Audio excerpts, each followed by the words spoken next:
10 anos atrás, nos céus de Tóquio, um castelo invertido surgiu para a surpresa do povo. Naquele momento, masmorras também se manifestaram por todo o Japão e as pessoas descobriram que haviam despertado seu mana. Aqueles que receberam o dom tornaram-se conhecidos como magos, indivíduos capazes de desafiar masmorras para ganhar riqueza e fama. O talento de um mago é julgado pela cor de seu mana. Normalmente demonstra-se aptidão para uma única cor, mas em raras ocasiões, portadores de duas cores. Por exemplo, uma pessoa extraordinária chamada Kai é um portador de duas cores, azul e vermelho. Devido ao seu imenso poder, Kai consegue ficar sorrindo diante de um demônio formidável. Ele empunha sua lança demoníaca e lança um ataque que derrota facilmente o grande demônio, esmagando-o no chão. Kai pega a pedra rubi emitida pelo demônio após sua derrota. Ele então vê seu irmão mais velho, Rei, passando e joga o rubi nele, ordenando que o pegue. Este garoto implacável é conhecido como o Rei Púrpura e agora está no nível 89. Ele é um dos magos mais fortes do mundo. Já Rei é um mago incompetente, sem aptidão, completamente incolor, uma condição rara neste mundo. Apesar disso, Rei se recusa a desistir de se tornar um mago. Ele ri da vergonha que recebe do irmão mais novo e continua seu trabalho como carregador no grupo do irmão, coletando gemas para eles. Mesmo assim, ele espera despertar uma habilidade algum dia e acredita que se tornará útil. O grupo continua explorando a masmorra e finalmente chega à sala do chefe. Um deles comenta que deve ser fácil derrotar o chefe, já que os outros demônios não representaram nenhuma ameaça até o momento. Eles entram no covil do chefe demônio com total confiança, apenas para tropeçarem no misterioso deus do tempo e do espaço Cronos, cujo nível permanece desconhecido. Kai sorri confiantemente para o inimigo, certo de que pode derrotar Cronos. Ele libera sua lança demoníaca, enquanto o deus desembainha sua espada de um portal espacial e neutraliza o ataque sem esforço algum com um único movimento rápido. Cronos o encara com olhos desprovidos de emoção, enquanto Kai observa incrédulo o que acabou de acontecer. Antes que ele pudesse reagir, Cronos o aniquila num piscar de olhos. Os membros de seu grupo, assim como o rei, ficam atordoados, incapazes de processar o que acabara de acontecer. Rei treme, pois seu irmão, o grande Rei Púrpura, foi eliminado em um instante. Cronos está diante deles, exalando uma presença intimidadora que instila medo em todos. No entanto, Cronos não os deixa escapar e acaba com suas vidas instantaneamente, assim como fez com o Rei Púrpura. Com todos os seus companheiros caídos, Rei desaba, consumido pelo medo. Cronos volta sua atenção para ele e sorri, dizendo a Rei que ele está completamente sem cor, como se estivesse enxergando diretamente em sua alma. Rei cerra os punhos, dizendo a si mesmo que ainda não conquistou nada e que não quer morrer agora. Ele desembainha a espada e enfrenta bravamente o deus invencível. Cronos solta uma risada ameaçadora, zombando de Rei por ousar lutar. Apesar de ser incolor, Rei treme enquanto ergue sua espada para o inimigo, convencendo-se de que pode derrotar Cronos. O deus sorri maliciosamente e declara que testará Rei. Ele desfere um ataque que o incapacita imediatamente. Então, o deus se desculpa ironicamente e volta no tempo, restaurando o braço de Rei como se nada tivesse acontecido. Rei fica surpreso com a rapidez com que se curou. Antes que ele consiga processar completamente o que está acontecendo, Cronos conjura uma bola de fogo e a joga nele. O deus diz a Rei que está lhe dando tempo para pensar e então o envolve no fogo do inferno, saboreando o tormento. Pensando rápido, Rei avista a espada que Cronos havia usado. Ele a pega do chão e enfrenta o fogo do inferno. Enquanto seu corpo começa a derreter e se desintegrar, Cronos observa entretido. Mas, para seu completo choque, Rei o alcança e o esfaqueia no coração, ferindo mortalmente o deus. Rei sente uma onda de orgulho por ter conseguido acertar o alvo. Mas, para seu desânimo, Cronos usa sua habilidade de voltar no tempo novamente, escapando da morte. Cronos ri da desesperança de Rei, tratando-o como nada mais do que uma forma de entretenimento. Em desespero, Rei cai de joelhos, pronto para desistir, pensando que morrerá como um perdedor. Nesse momento, uma mensagem do sistema aparece, informando que o deus Rei do Tempo e do Espaço liberou o selo da habilidade negra e que Rei adquiriu uma habilidade extra chamada Drenagem de Habilidades, que o permite roubá-la com sucesso. Rebobine. Rei e Cronos ficam atordoados com a revelação. Sem perder tempo, Rei ativa o Rebobinar. O tempo se distorce ao redor deles e a existência de Cronos é apagada enquanto Rei usa simultaneamente a habilidade de regressão. Após ativar desesperadamente o Rebobinar, Rei se vê no passado, olhando para o seu eu mais jovem no espelho, completamente chocado com o que acabara de acontecer. Cronos grita de agonia quando a habilidade de regressão faz efeito. Nesse momento, um homem misterioso aparece, alegando não ser forte o suficiente para derrotar o deus do tempo e do espaço. Por isso, ele confiou a habilidade de regressão a Rei, alguém que ele acredita ser capaz de realmente derrotar Cronos. Rei acorda sobressaltado, surpreso ao se ver mais jovem. Ele olha pela janela do quarto e fica surpreso ao ver que o castelo invertido ainda está branco. Ontem mesmo, estava escuro como breu, ou assim ele se lembrava. nova. O castelo permaneceu branco puro até 7 anos atrás, mas com o tempo tornou-se manchado de preto e uma porta finalmente se abriu, levando ao covil do deus do tempo e do espaço. Ele percebe que venceu a luta e roubou a habilidade de voltar no tempo. Ele verifica o celular e fica chocado ao descobrir que foi enviado de volta 7 anos no passado. Ao abrir a janela de habilidades, o sistema aparece e ele percebe que o retrocesso desapareceu, restando apenas o dreno de habilidades. Mesmo assim, ele está radiante. Em sua linha do tempo anterior, ele nunca conseguiu adquirir nenhuma habilidade. Seu celular emite uma notificação para o tão aguardado exame de mago. Mais tarde, ele chega ao bairro de Chiyoda, em frente à estação de Tóquio, onde fica a sede da Associação de Magos. Ele fica surpreso ao ver que o prédio parece novinho em folha. Nesse momento, Oikengoto, o lacaio de seu irmão, chama a atenção, chamando-o de incolor. Eles zombam dele por tentar fazer o exame de mago novamente, dizendo que é inútil, não importa quantas vezes alguém como ele tente. Suas palavras lembram Rei de que esta não é sua primeira tentativa. Apesar das repetidas reprovações, ele continuou refazendo o exame, incapaz de desistir do sonho de se tornar um mago. Ele esbarra nos dois lacaios, que ficam surpresos com a mudança repentina em seu comportamento. Enquanto isso, a fiscal do exame, Hinata, fica exasperada ao ver Rei tentando novamente o exame de mago. Ela o avisa que ele pode ser morto se continuar fazendo isso por teimosia. Mesmo assim, ela o leva até a sala de exames, onde ele precisa coletar 3 pedras mágicas dos goblins para ser aprovado. Normalmente, para alguém que despertou uma habilidade, isso não seria tão difícil. No entanto, Rei se lembra de que, anos atrás, um monstro de nível 37, chamado de Boné Vermelho, apareceu inesperadamente na masmorra quando não deveria. Como ele temia, o Boné Vermelho reaparece. Hinata fica chocado com a aparição do monstro e pede para Rei fugir enquanto ela o enfrenta, mas ele se lembra de que em sua linha do tempo anterior, Hinata não conseguia derrotar o Boné Vermelho. Ela foi forçada a dar-lhe tempo para escapar e, como resultado, ficou gravemente ferida. Esse incidente encerrou sua carreira como maga, e por muito tempo ele se culpou pelo destino dela. Analisando o monstro à sua frente, ele rapidamente deduz que ele possui uma habilidade que aumenta drasticamente suas capacidades físicas, tornando ataques comuns inúteis. Ele entra em ação e usa a drenagem de habilidades para roubar a habilidade de aprimoramento corporal do Boné Vermelho. Com suas estatísticas físicas agora aumentadas, ele usa o próprio poder do monstro contra ele, cortando-o ao meio e aniquilando-o com sucesso. Hinata fica chocada ao ver que Rei derrotou um Boné Vermelho com apenas um golpe. Rei percebe o quão incrível é o dreno de habilidades. Hinata pergunta como ele fez isso. Ele entra em pânico, pois sabe que não pode mencionar sua circunstância especial. No calor do momento, ele diz que foi apenas uma coincidência ter derrotado a criatura, o que a mulher não acredita. Ela percebe que, como havia monstros irregulares, o exame precisa ser cancelado e que ela precisa reportar a situação à sede. Enquanto isso, Rei pega a pedra de mana dourada que ganhou ao matar o Boné Vermelho e pensa em como precisa de mais 2 pedras. Hinata diz a ele que não é hora de pensar no exame, mas goblins aparecem. Eles avançam apenas para que Rei os derrote com apenas um golpe de espada. Hinata fica atordoado ao ver aquilo. Ele pergunta se as pedras de mana que ele recebeu da mulher não têm ideia de como reagir, então ela apenas grita. Mais tarde, eles voltam para a entrada do quartel-general dos magos, onde Hinata entrega a Rei sua licença de mago. Rei o segura e reflete sobre como demorou tanto para finalmente conseguir um. Ele se lembra de como passou 10 anos como escravo de seu irmão Kai, como carregador. Ele se sente aliviado por finalmente ser um mago. Hinata lhe mostra os detalhes sobre a troca de pedras de mana. Rei comenta que as pedras de mana são dropadas por monstros derrotados e são um recurso valioso que não produz emissões de carbono e pode ser vendido para a associação. Agora que derrotou um monstro de rank A, Rei acha que deve ter ganhado um bom dinheiro. Ele fica chocado ao ver no papel de câmbio que, na verdade, ganhou 3 milhões em moeda. Hinata o informa que é porque ele derrotou um Boné Vermelho e o encoraja a derrotar monstros mais poderosos. Rei se dirige à entrada da masmorra. Ao se aproximar, ele vê que o gráfico de status informa que a entrada é reservada apenas para ele. Ele se lembra de como não conseguia entrar em uma masmorra sozinho antes. Ele se lembra de como Hinata se machucou na última linha do tempo e compara isso com a imagem dela sorrindo alegremente para ele agora, e percebe que agora pode mudar o futuro para melhor. Uma mão gigante, feita de mana, o agarra de repente por trás e o imobiliza. É revelado que a ação é de Oiki, e ele está com Goto para dizer a Rei que ele não tem permissão para entrar na masmorra, pois é incolor. Rei informa que já passou no exame e deve ter permissão para entrar sozinho agora. Oiki pensa que ele está mentindo, então o agarra pela cabeça e exige que ele mostre sua habilidade. Rei tenta se livrar da mão de mana, mas nem mesmo seu aprimoramento corporal é forte o suficiente para quebrá-la. Em vez disso, ele dá uma cabeçada bem no rosto de Oiki, e isso o leva a roubar sua habilidade de mão de mana e o torna capaz de fazer a mão que o segura desaparecer. Ele então invoca uma mão de mana para conter Oiki. Oiki fica chocado ao perceber que ele realmente despertou. Enquanto isso, Goto joga uma bola de fogo em Rei. Rei ativa o aprimoramento corporal, que lhe permite afastar a bola de fogo. Ele então dá um soco em Goto, mandando-o para trás e quebrando uma parede. Ambos os oponentes ficam chocados ao ver que Rei consegue usar duas cores. Rei ativa a habilidade roubada de bola de fogo e declara que consegue usar mais do que apenas duas cores. Goto fica surpreso ao ver que Rei também consegue ativar a terceira cor, o vermelho. Rei estende a mão e tenta atingir Goto com uma bola de fogo, mas Goto desvia. Enquanto isso, Oiki é liberado da mão de Mana. Rei pergunta se eles ainda querem lutar. Os dois se entreolham e fogem. Rei percebe que será apenas uma questão de tempo até que seu irmão Kai descubra suas novas habilidades. Ué, você assistiu o vídeo até aqui e até agora não se inscreveu no canal?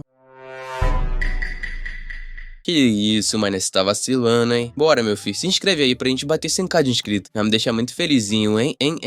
Ele se lembra de como seu irmão o tratava como um cachorro e sempre o pisava. Ele teme que Kai, ao descobrir sobre o despertar de Rei, tente esmagá-lo. Ele também se preocupa com a possibilidade de a masmorra do castelo de cabeça para baixo ser desbloqueada em breve. Tenta esquecer isso por enquanto e abre o portão da masmorra. O portão se abre, revelando luzes azuis brilhantes. Rei entra. Enquanto caminha pelos corredores da masmorra, Rei reflete sobre como precisa subir de nível para aprender habilidades e aumentar sua reserva de mana. Ele também pensa no nível de mana que poderá controlar ao subir de nível. O monstro conhecido como Mago das Chamas aparece à sua frente. Rei invoca uma bola de fogo para se preparar para a batalha. O mago também lança bolas de fogo, mas são muitas ao mesmo tempo e são muito maiores. Rei percebe que a diferença de nível entre eles fez toda a diferença, mesmo tendo a mesma técnica. O monstro lança as bolas de fogo do mago, forçando o Rei a lançar as suas também. A bola de fogo de Rei atinge uma das bolas de fogo do monstro, mas outras ainda estão vindo em sua direção. Ele salta para longe da direção deles para evitá-las. Ele percebe que não pode vencer a criatura em uma luta corpo a corpo. Ele ainda não desistiu e corre em direção ao mago. O mago fica nervoso, pois fica impotente por 2 segundos após lançar o feitiço. Rei ativa sua força aprimorada e dá um soco no rosto da criatura. A janela de notificação informa que ele roubou com sucesso a habilidade de bola de fogo do monstro. O mago se levanta do dano do soco e tenta invocar mais bolas de fogo. O mago fica confuso por não conseguir. Rei então lança várias bolas de fogo na criatura, envolvendo o mago em um tornado de chamas. Com a derrota da criatura, várias janelas de notificação aparecem para informar Rei que ele subiu de nível várias vezes. Ele olha e vê que seu nível anterior, 8, passou para o nível 12. Isso o motiva a se aprofundar nos túneis e subir de nível até pelo menos o nível 30. Ao longo de sua jornada, ele lutou contra vários monstros, subindo de nível ao longo do caminho. Por fim, ele descobre que já está no nível 27. No entanto, ele também percebe que subir de nível está ficando mais difícil. Esse pensamento o leva à parte mais profunda da masmorra, onde ele chega ao portão do chefe final. Ele lentamente coloca a mão no portão e o abre. Lá, ele encontra o demônio caveira e 2 de seus diabinhos voadores. Rei percebe que todos eles estão em níveis mais altos que ele, mas isso só o motiva a roubar ainda mais suas habilidades. Ele avança em direção ao chefe e dá um soco no demônio caveira. O soco é bloqueado pela barreira mágica do demônio caveira. Vendo que não consegue se aproximar, Rei recua novamente. Frustra-se ao perceber que a barreira de mana o impede de se aproximar o suficiente para roubar as habilidades do monstro. O demônio caveira ruge e então investe contra Rei. Rei desvia dos golpes do demônio. Vendo a força do oponente, ele sente que não tem escolha a não ser usar uma técnica que acabara de aprender. Rei vê os diabinhos voando em sua direção. Ele pula em direção a um deles e lhe dá um soco no queixo. Sua janela de notificação então informa que ele roubou com sucesso a habilidade da agulha de gelo da criatura. Ele então ativa uma bola de fogo e a lança contra o diabinho. Enquanto a criatura está em chamas, Rei se concentra no outro diabinho e lança uma agulha de gelo nele. A lança de gelo perfura o diabinho em cheio no centro, atravessando suas costas. Com os 2 diabinhos eliminados, Rei volta sua atenção para o demônio caveira. O monstro-chefe então simplesmente invoca mais diabinhos do nada. Os diabinhos investem contra Rei, mas são derrotados instantaneamente. Ao derrotá-los, ele alcançou o nível 28. Uma notificação então aparece informando que ele adquiriu o melhor controle de mana e agora pode desbloquear a síntese de habilidades. Rei invoca uma agulha de gelo na mão direita, enquanto também invoca uma bola de fogo na mão esquerda. Ele então usa a síntese de habilidades para fundi-los em um redemoinho de elementos azuis e vermelhos. Ele então avança em direção ao monstro e lança o novo ataque conhecido como Lança de Fogo. O monstro-chefe usa sua barreira para bloqueá-lo, mas desta vez ele se estilhaça, e isso leva Rei a tocar no chefe e roubar sua habilidade de barreira de mana. mana. Ele então dá um soco no chefe, o que o leva a roubar a força que aumenta o corpo dele. Agora, o monstro se sente fraco. O rei ataca com sua técnica de lança de fogo, que queima o demônio caveira até que ele se esvaia. Do demônio caveira resta apenas uma pedra de mana verde. Com a derrota do chefe, Rei sobe ainda mais de nível. Ele analisa que a síntese de habilidades lhe permite combinar habilidades para criar uma habilidade ainda mais poderosa. Ele pega a pedra de mana verde e senta-se para descansar. Uma janela de notificação aparece de repente, informando que ele atingiu níveis suficientes para aumentar o número de habilidades que pode usar simultaneamente. De apenas 3 habilidades antes, ele agora pode usar 5. Ele retorna à Associação de Magos, onde Hinata fica surpresa ao saber que ele derrotou o demônio caveira e atingiu o nível 33 polegadas em apenas um dia. Ela lhe diz que seu nível significa que ele já é elegível para se tornar um mago de rank B. Kai ouve isso e parece dizer a Hinata que deve ser algum tipo de engano. Sua aparição deixa a Rei tensa. Kai diz a Hinata que ele não pode ser um mago de nível B porque seu irmão não tem nenhuma habilidade. Hintata o informa que Rei realmente derrotou o gorro vermelho e a caveira demoníaca. Kai olha para Rei com raiva. O louco ativa uma energia que aumenta a força do seu punho e desfere um soco em Rei. O impacto é como uma explosão que arrebata todos os presentes. No entanto, Rei descobre que o golpe foi bloqueado com sua barreira. Ele diz a Kai, em tom sarcástico, que seu ataque é perigoso. Kai agora sabe que os rumores de que Rei despertou são verdadeiros. Ele avisa Rei para não ficar convencido só porque agora ele pode usar algumas habilidades. Com um sorriso travesso, Kai o desafia para um duelo para testá-lo. Hinata insiste para que Kai não lute, mas o homem diz que é sua maneira de ver se seu irmão é realmente digno de se tornar um mago de rank B. Ele diz a Rei que, se ele não fizer isso, significa que sua elegibilidade para o rank B é, na verdade, uma mentira. Rei pensa um pouco e declara que fará isso. Sua confiança irrita Kai. Os dois irmãos seguem para a área da arena, onde se encaram do outro lado da sala. Rei pensa em como não deveria baixar a guarda, já que só consegue usar 3 combos no nível 30, enquanto Kai consegue usar 5 ao mesmo tempo no nível 50. Isso o deixou relutante em enfrentá-lo de frente. Rei invoca uma agulha de gelo. Kai responde invocando 4 bolas de fogo. Rei arremessa sua lança de gelo, que é atingida pelas bolas de fogo. Os elementos explodem ao se tocarem. Rei usa a fumaça como disfarce e quando ela se dissipa, ele já está prestes a socar Kai. Kai fica chocado ao ver seu irmão sendo aprimorado por uma habilidade amarela. Rei deduz que Kai atualmente tem mana suficiente para realizar apenas um ataque. Rei ativa a síntese de habilidades e invoca uma lança de fogo. Kai fica chocado novamente ao vê-lo usando 3 cores de habilidades ao mesmo tempo. O homem ainda sorri com confiança e ativa uma bola de fogo para bloquear o ataque de Rei. Isso empurra Rei alguns metros para trás. Rei fica chocado ao perceber que a habilidade básica de bola de fogo do oponente é suficiente para sobrepujar sua lança de fogo sintetizada. Kai diz a ele que está em um nível diferente em comparação a ele. Kai dispara uma rajada de bolas de fogo, da qual Rei desvia. Rei então lança uma lança de fogo novamente. Kai contra-ataca com uma bola de fogo, que destrói a lança. Rei então usa uma barreira para se proteger da bola de fogo, mas a barreira se rompe e a explosão o manda de volta. Kai lhe diz que se ele abaixar a cabeça agora, o perdoará. Ele exige que ele peça desculpas por ter se empolgado. Rei percebe que não pode vencê-lo e que a decisão mais inteligente é simplesmente desistir. Ele descarta esse pensamento e declara que nunca mais se curvará diante dele. Kai anuncia que não tem escolha, a não ser deixá-lo morrer. Ele ativa a habilidade chamada Overclock, que invoca uma crista gigante de luz tão brilhante que cobre a sala. Com a habilidade, Kai invoca 10 bolas de fogo de uma só vez. Rei percebe que Overclock é a habilidade que torna seu irmão mais forte. Ele o vê como o rei que pode usar mais mana do que os outros reis. Apesar da aparente desvantagem, Rei declara que estava esperando seu oponente usar Overclock. Rei corre em direção a Kai sem medo. Ele conta que apenas Kai consegue usar 10 ataques consecutivos ao mesmo tempo enquanto salta no ar. Kai o chama de idiota por não conseguir se esquivar no ar e então lança as 10 bolas de fogo nele. Rei percebe a aproximação e usa uma mão de mana para agarrar o chão. Kai fica surpreso por poder usar mais uma habilidade. Agarrar-se ao chão permite que Rei se afaste das bolas de fogo, e isso também o puxa para perto de Kai, enquanto ele ainda está em recarga após o ataque. Ele lhe dá um soco bem no rosto enquanto ele ainda está completamente indefeso. O soco é tão forte que Kai voa para trás. Com o golpe, Rei rouba sua habilidade de Overclock. Ele acredita que venceu, agora que Kai não tem mais movimento final. Kai se levanta e está mais furioso do que nunca. O homem invoca a lança demoníaca com seu elemento roxo. Rei teme, pois sabe que é a habilidade mais forte da raça púrpura. A lança demoníaca é arremessada contra Rei. Ele a desvia, mas a velocidade do ataque é intimidante. Kai invoca mais 2 lanças demoníacas. Rei percebe que o Rei Roxo está falando sério. Ele desvia das lanças, mas fica encurralado contra uma parede. Rei lança uma lança de fogo enquanto Kai contra-ataca com sua lança demoníaca. As lanças explodem ao se encontrarem, mas Rei está perto o suficiente para sentir a explosão com mais intensidade, e isso o empurra para trás, fazendo com que a parede atrás dele se quebre. Isso o deixa ferido e exausto. Kai declara que é o mais forte e que foi arrogante ao pensar que conseguiria enfrentá-lo. Rei reconhece que não é páreo para ele agora, mas não desiste, pois vê potencial na habilidade roxa que roubou. Ele ativa o Overclock. Kai fica surpreso ao perceber que ele consegue usá-lo. Rei sente sua capacidade de mana dobrando. A janela de notificação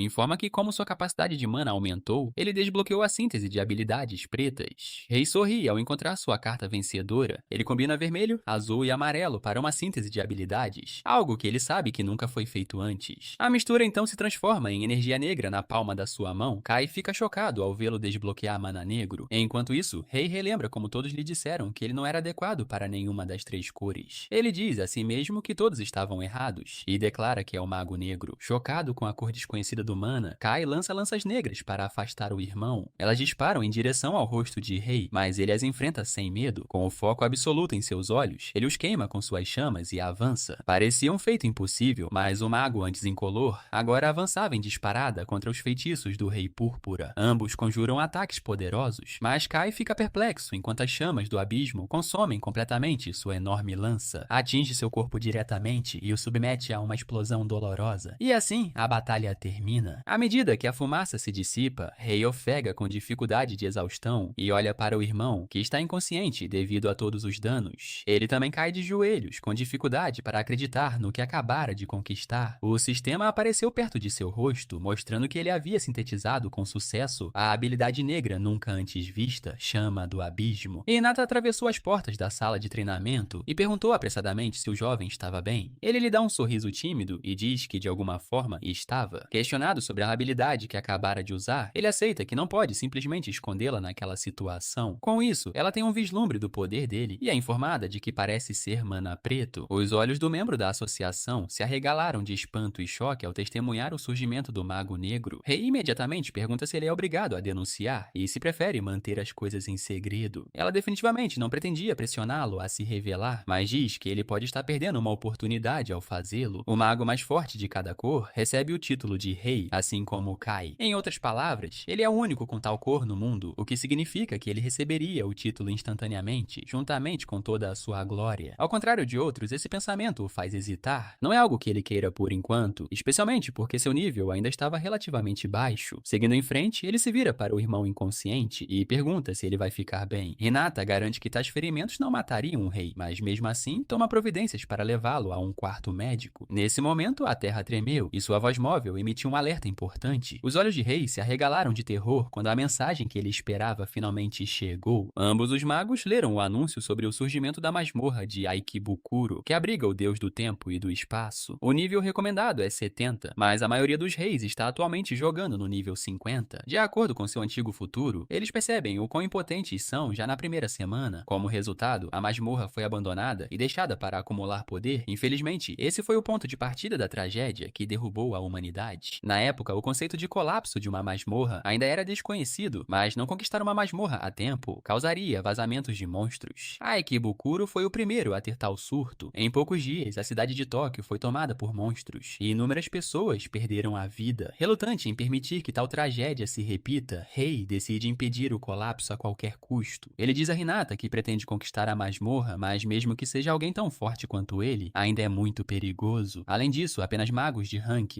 são permitidos nas masmorras, com recomendação de 50 ou mais. Ainda falta algum tempo para o início do fim, então ele precisa ficar forte o suficiente antes disso. Ele confirma que o próximo exame de promoção para ranquear será na próxima semana e anuncia que aumentará seu rank nesse período. Hinata não conseguia acreditar naquela afirmação confiante que beirava a arrogância, mas se fosse rei, então passar no exame poderia ser realmente possível. Dito isso, ainda havia um problema. Para participar do exame, era preciso primeiro concluir uma masmorra de nível B com um grupo. Em outras palavras, ele tem uma semana para formar um grupo e conquistar a masmorra. Ele se esqueceu completamente disso e ficou carrancudo ao verificar suas mensagens. Todos ainda se lembram dele como um mago fraco e inexpressivo, por isso as pessoas ao redor zombavam dele e o evitavam completamente. Conseguir aquela promoção de nível era uma necessidade absoluta, mas limpar uma masmorra de alto nível sozinho era muito difícil. Ele suspira e puxa os cabelos sem saber o que fazer. Nesse momento, ele ouve uma repreensão vinda de perto. Uma mulher chamada Yama olhava para um membro do grupo dizendo que ia fazê-la trabalhar. Intrigado, Rei a ouve falar sobre deixar uma garota se juntar a ele porque ela é uma portadora de duas cores. Mas sua habilidade era muito fraca. Uma mulher conhecida pede desculpas sem objeções. Não é uma visão agradável para o jovem, que também passou a maior parte da vida sendo tratado como um peso morto. O líder do grupo chama Aya e diz que ela só está os atrapalhando. O nome faz Rei se virar instantaneamente e ele reconhece a mulher de seu antigo futuro. Ela eventualmente seria conhecida como o Rei Escarlate, mestre da magia amarela. No entanto, ela ainda é uma maga incompetente durante esta era, tanto que está sendo inesperadamente tratada como lixo pelos próprios membros de sua equipe. Aya treme, preocupada, pois não poderá pagar as contas médicas da irmã se ela for expulsa. Com uma expressão desesperada, ela promete se sair melhor da próxima vez, rezando por ela. Yama ordena que a garota prove sua determinação na invasão mais tarde. Com o aceno dela, o grupo avança, e Rei não consegue deixar de se preocupar com o que pode acontecer. Enquanto caminha para casa mais tarde naquele dia, ele pensa em Aya, que só se tornará rei alguns anos depois. Antes de chegar a esse ponto, ela terá que passar por várias dificuldades, e ele até se lembra de um incidente em que ela ficou em coma por anos após lutar contra um chefe. Ele congela, tomado pela percepção de que o mesmo incidente poderia acontecer naquele dia. Embora não tenha certeza, era óbvio que ela não estava bem antes. Com isso, ele corre para salvá-la às pressas. Enquanto isso, Yama e seu grupo chegam à sala do chefe da masmorra. Um chefe cavaleiro espectral chamado Dula se mantém firme, brandindo uma espada enorme e uma armadura espessa. O líder então sorri maliciosamente, tendo uma ideia. De repente, ela empurra Aya para a frente e diz à pobre garota para lutar contra o chefe sozinha. Era uma ordem impensável, pois lutar juntos já era um desafio por si só. No entanto, eles ameaçam expulsá-la novamente se ela se recusar a fazê-lo. A maga é instruída a fazer o seu melhor, afinal, ela está fazendo isso por sua irmãzinha no hospital. Lembrando-se do motivo de estar fazendo tudo isso, Aya aceita a ordem e se vira. Eles riram baixinho ao ver suas mãos fracas tremerem e, juntando-as, ela invoca uma bola de fogo e a lança contra o chefe. Ela é envolta em suas chamas, mas não se move 1 centímetro, nem mostra qualquer sinal de dano. Tendo anulado completamente o ataque, Dula saltou no ar, erguendo a lâmina para atacar. O chefe crava a espada no chão e ela mal consegue se esquivar. Arremessada pelo choque, Aya luta para se levantar imediatamente e encontra o inimigo em pé sobre ela antes mesmo que ela consiga se recuperar. Ao vê-lo erguer a lâmina para o abate, ela fecha os olhos aterrorizada, confirmando pela última vez o quão inútil era. Nesse momento, eles ouvem uma voz alta ativando o aprimoramento corporal extremo. Rei havia chegado bem a tempo de salvá-la e bloqueou a espada pesada do chefe com a sua. Eles observaram, maravilhados, enquanto ele soltava um alto grito de guerra, reunindo seu poder. O jovem se lança contra o cavaleiro e o joga no chão. Superando o choque, ele se vira para Aya e pergunta se ela está bem. Yama e seu grupo olharam para Rei, questionando quem seria aquele visitante indesejado. Dula é um tipo de monstro com um peso colossal, mas ele o destruiu com um único golpe de espada. Quando começaram a se perguntar o que ele era, o chefe se levantou e rugiu de raiva. Embora os ataques o tenham derrubado, é natural que precise de mais para derrubá-lo. Sua armadura é reforçada com fortalecimento, então ataques normais não o atingirão tão facilmente. Rei avança com o plano mais eficaz que possui. Dula brande sua espada pesada, mas o jovem simplesmente salta sobre ela, com a intenção de roubar sua habilidade e anulá-la. Saltando alto no céu, ele ativa sua habilidade de drenagem e toca o peito do alvo. No entanto, não funciona como planejado e ele falha completamente em obter qualquer coisa. O chefe o golpeia e o manda para longe. Ele estava bem, felizmente bloqueando o golpe com a espada a tempo. Sua tentativa fracassada era facilmente compreensível. A armadura de Dula é apenas uma parte externa dele, então eles precisam tocar seu corpo principal sentados lá dentro. Em retaliação, o chefe brande sua espada e a crava no chão, enviando uma onda poderosa de mana contra eles. Rei se coloca entre o ataque e Aya e invoca uma barreira mágica para bloquear o feitiço. Com o escudo focado nos dois, a onda de choque fez os membros do grupo da garota voarem para longe. Yama consegue se manter firme com dificuldade e tenta revidar invocando uma lança de gelo. Lançada contra o inimigo, ela atravessa a sala com uma velocidade impressionante, mas Dula a intercepta e a quebra no meio do caminho com outro golpe. O poder dele quebra o gelo dela e atinge a maga, forçando-a a se chocar contra a parede próxima. Nenhum dos ataques a atingiu adequadamente, então é hora de Rei fazer algo contra o formidável inimigo. Para romper sua armadura reforçada, o jovem sintetiza 3 elementos e conjura fogo do abismo. Aya fica boquiaberta ao ver mana preto pela primeira vez. A bola de fogo cresceu lentamente. Enquanto isso, Dula continuou seu ataque e lançou outro ataque contra os humanos. Desta vez, foi a vez de Rei dominá-lo completamente e devorar seu feitiço com o seu. A chama do abismo disparou para frente. Com uma mistura de confiança e ignorância, o chefe se manteve firme e recebeu um golpe direto da magia negra. Para sua surpresa, ela consumiu seu corpo completamente, e Dula rugiu enquanto a sala ardia com um poder nunca antes visto. Logo, todo o seu corpo foi incinerado, e tudo o que restou foi um pedaço de cristal verde do chefe da masmorra. Aya o encarou espantada, incapaz de acreditar que ele havia derrubado algo tão poderoso com um só golpe. Recuperando a razão, ela o chama e agradece ao jovem por salvá-la. Ele conseguiu obter o valioso cristal de mana e até mesmo salvar a pessoa que se tornaria rei no futuro. Enquanto isso, Yama se levantou dos escombros, rangendo os dentes e questionando o que estava acontecendo. Analisando a situação, ela confirmou que o intruso era na verdade extremamente forte. Dito isso, seus olhos ainda estavam fixos na recompensa da sala do chefe, no valor de milhões. Gritando brava e audaciosamente, ela exige que lhe seja dada a pedra de mana, já que eles são tecnicamente responsáveis por conquistar a masmorra. Aya não conseguia acreditar que estava agindo daquela forma com alguém que acabara de salvá-los. Felizmente, Rei não se importa em lhe dar a recompensa em suas mãos. Em troca, ela quer que Aya deixe o grupo deles e se junte ao dele. Todos ficam perplexos com a oferta inesperada e impensável. Dito isso, ele só fará isso se ela também quiser pedir a mão dele em casamento. Yama ri com as amigas, achando a exigência dele absolutamente ridícula. Ela atende ao desejo dele sem qualquer objeção e ameaçadoramente segura o ombro de Aya para perguntar se ela concorda. Ela hesita por um momento, mas engole tudo e se entrega aos cuidados dele. A líder do grupo imediatamente pega a pedra de mana, encantada por vender o peso morto de sua equipe por um preço tão alto. Por outro lado, Rei a encara, certo de que nenhuma das ideias que eles têm sobre ela está correta. Ele então se desculpa com Aya por fazê-la deixar seu grupo tão repentinamente. A pobre garota olha para baixo, carrancuda novamente, certa de que só o arrastará para baixo. Sem se importar, ele diz que tudo ficará bem e que ela se tornará ainda mais forte do que aqueles que a abandonaram em breve. Ao saber que ela ficará mais forte, a mente de Aya se enche de dúvidas. Mas Rei assente como se fosse a coisa mais óbvia do mundo. Antes de chegar lá, ele a viu na associação e ouviu a conversa deles. Ela olha para baixo, relembrando um momento embaraçoso e vulnerável. Ele se desculpa por ter presenciado aquilo, mas se oferece para apoiá-la de alguma forma. Ao ver sua mão estendida, a pobre moça não consegue evitar hesitar por um instante, mas acaba decidindo aceitar sua mão e sua oferta. Para sua alegria, ela se coloca sob seus cuidados, e eles apertam as mãos para formalizar sua parceria. No dia seguinte, a dupla se dirige diretamente para uma masmorra de nível B. Esticando os braços e pernas, eles se preparam para conquistá-la para o exame de promoção de nível A. Além disso, há um elemento-chave lá dentro que servirá como catalisador para o crescimento de Aya. O pensamento faz seu coração disparar. Quando ela ficar mais forte e subir de patente, finalmente ganhará o suficiente para pagar as contas médicas. Com isso, eles dão mais um passo em direção aos seus próprios objetivos. O portão brilhou e os dois foram transportados para dentro de uma área semelhante a uma caverna. Aya imediatamente entra em pânico ao ver algo. Apontando para a frente, ela pede a Rei que olhe para a frente, enquanto lobos negros rosnando rondam e se aproximam com olhares ameaçadores. Dando um passo à frente, ele diz para ela deixar isso com ele por enquanto e ativa seu aprimoramento corporal extremo. Ele correu para eliminar alguns imediatamente, mas passou voando e eliminou outro grupo em um instante. Enquanto isso, Aya apenas observava, boquiaberta, em choque. Yama e seu grupo eram inegavelmente fortes por si só, mas o homem à sua frente estava em um nível completamente diferente e não podia ser comparado. Depois de caminharem mais fundo, eles finalmente chegaram ao seu destino. Rei a apoiará, enquanto ela se move de acordo com o plano deles. Apesar da dúvida, ela ainda se apresenta para encarar o desafio. O plano era derrotar o máximo de monstros possível para aumentar seu nível da maneira mais eficiente possível. Em primeiro lugar, ela só consegue usar magias de ataque simples, como bola de fogo. Dito isso, ela ainda precisa se esforçar ao máximo. Ela lança seus feitiços e atira chamas neles. Enquanto Aya passava por seu pequeno teste, Rei observava e se perguntava se ela conseguiria realizar sua própria arma. Infelizmente, seu show é interrompido quando ele sente alguém se aproximando por trás. Ele já os esperava, mas não tem intenção de deixá-los atrapalhar o treinamento dela. Nesse momento, um dos inimigos menores surge sorrateiramente atrás da garota desavisada. Ele atacou e conseguiu ferir seu braço. Não importa quantos ela derrotasse, eles continuavam vindo e atacando-a. Ela arfava e ofegava, sabendo que ficaria sem mana se isso continuasse. Sons de metal batendo chegam chegam aos seus ouvidos, e ela se vira para ver Rei lutando contra inimigos atrás dela. Ele estava ocupado destruindo todos sozinho e tentando facilitar a batalha dela. Vendo isso, ela engole todas as suas queixas. Para corresponder às expectativas e sentimentos dele, ela continua a lançar ondas de bolas de fogo e começa a subir de nível gradualmente, ponto por ponto. Para sua surpresa, o mana que estava acabando de repente começou a ser reabastecido. Suas reservas estavam cheias e prontas para a batalha. Seguindo o plano de Rei, Aya começa a perceber que sua força está em batalhas longas, principalmente porque sua maior arma é sua imensa reserva de mana. Uma janela amarela brilhou ao lado dela e o jovem sorriu de longe enquanto ela observava o que estava acontecendo. O sistema a notifica de que ela desbloqueou a habilidade Fornalha Explosiva. Tendo alcançado seu objetivo inicial, eles vão até a sala do chefe e enfrentam o enorme chefe Slime. Rei toma a iniciativa e avança imediatamente. Com os olhos fixos no alvo, ele instrui Aya a usar a habilidade que acabara de obter. Fazendo o que lhe foi dito, ela ativa a Fornalha Explosiva e é envolvida pelas chamas de suas próprias chamas. Ela olha ao redor, surpresa, incapaz de compreender o poder que acabava de emergir de seu próprio corpo. Seria realmente o seu poder? É uma habilidade que aumenta o poder de fogo de sua habilidade, à custa de um alto custo de mana. Embora seja um golpe para outros, combina perfeitamente com suas capacidades. Fortalecida pela fornalha, ela dispara uma bola de fogo novamente, mas agora é mais como um lança-chamas. Rei sorriu ao vê-la superar todas as suas expectativas. Sua enorme reserva de mana, aliada a essa habilidade, será a combinação que lhe permitirá se tornar a famosa Rei Escarlate. A batalha termina com seu ataque, e ele a elogia pelo trabalho bem feito. Aya também não consegue conter o sorriso, igualmente surpresa com suas próprias habilidades. Tudo isso graças a ele, e ela não teria chegado tão longe sem a ajuda dele. Com a masmorra de nível B conquistada, eles cumpriram a condição para participar do exame de promoção. Tudo o que restava agora era passar de fato e alcançar o nível A. Não importa o que acontecesse, chegou o dia do exame de promoção ao rank A. Suas capacidades de combate serão avaliadas primeiro e em seguida serão pareados para batalhas simuladas. Os parceiros permaneceram ali com olhares determinados. Quando chegou o momento da verdade, Rei tinha que passar no exame e se tornar uma maga de rank A, acontecesse o que acontecesse. Com o verdadeiro teste bem diante dos olhos, tudo o que restava era dar o seu melhor. Enquanto conversavam sobre o primeiro teste de suas habilidades de combate, uma voz familiar a chamou, dizendo que não esperava ver alguém competente ali. Yama estava lá com seus lacaios, com uma expressão ofensiva como sempre. Aya congela ao ver seu antigo líder, então Rei se coloca entre os dois e diz que não perderá para covardes como eles. Franzindo a testa, ela os manda agirem com firmeza enquanto ainda podem. Afinal, ela tem um novo membro no grupo que nenhum dos dois poderia derrotar. Uma mulher de cabelos azul gelo e uma expressão igualmente assustadora que se aproxima. Rei imediatamente reconhece seu nome, Yuri. Em sua vida passada, era o nome de alguém que conquistou sozinho uma masmorra de alto nível por capricho. Após esse feito, ela se tornou famosa em todo o mundo. Nessa época, sua habilidade provavelmente já era a de um rank